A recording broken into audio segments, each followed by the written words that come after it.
я думаю, що він хоче отримати щось за звільнення моряків. А що тут можуть бути декілька опцій? Це Роман хай інтерв'ю у Путіна візьме. І він скаже, на прес-конференції він чітко сказав, що він не хоче маніпулювати внутрішньою ситуацією, натякнувши про можливий час звільнення. Ну і, звичайно, натякнув про те, що він хоче зробити обмін. Тобто будь-які опції можливі для обговорення.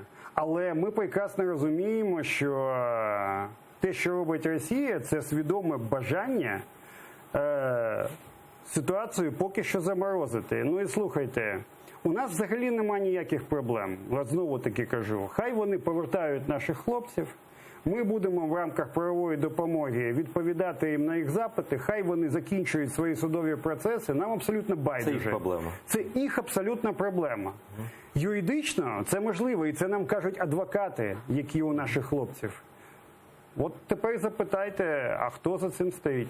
Ром, а теперь у меня к тебе вопрос. А ты как считаешь, чего добивается Россия в истории с моряками? Вот такой вопрос у меня к тебе. Вони насправді використовують оцю суперечку між міністром і президентом.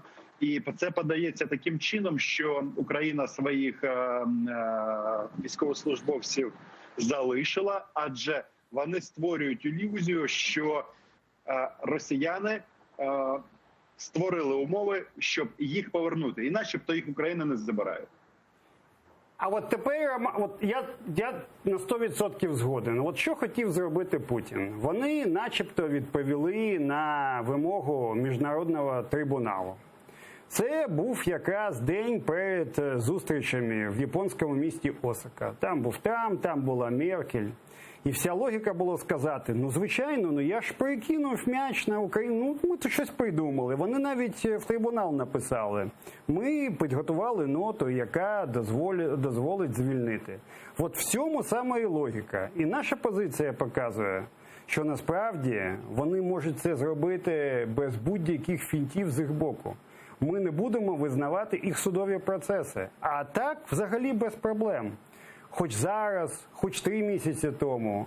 Але насправді позиція Путіна абсолютно інша. От це вони розкручують. Ну, але зараз вже нічого не розкрутиш. Тобто, я вже навіть в відпустці не здійснюю оперативного управління. Ну, то есть Кримка, ну, точно зараз не мішає Тобто, я точно не заважаю Путіну звільнити наших хлопців прямо сьогодні, до кінця дня. Павел, а все-таки освободят моряков наших? Я впевнений, що звільнять. Причому найближчим часом. А чому найближчим часом? Але я вважаю, що для Путіна важливо вирішити це питання.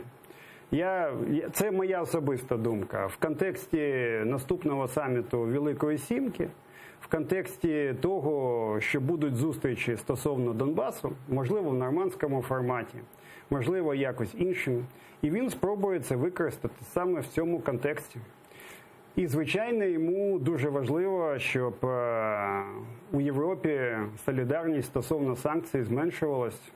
Він буде бити на кінець року. От якраз воно все і складається. То есть цель Путина в данном случае не обменять 24 человека на каких-то тут сидящих 24 человек, а здесь цель политические преференции? Та йому, звичайно, йому абсолютно паралельно, хто тут сидить.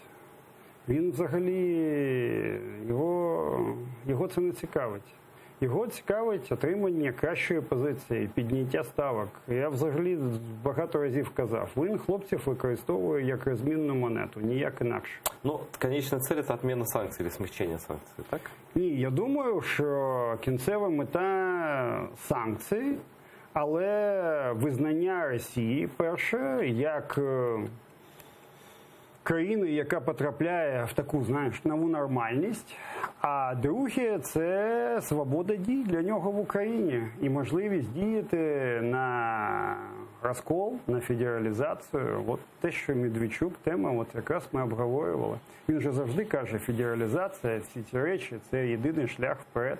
Тобто ця логіка абсолютно проглядається дуже швидко. Тобто дві речі – повернення Росії на світову сцену як гравця, і в Україні свобода дій.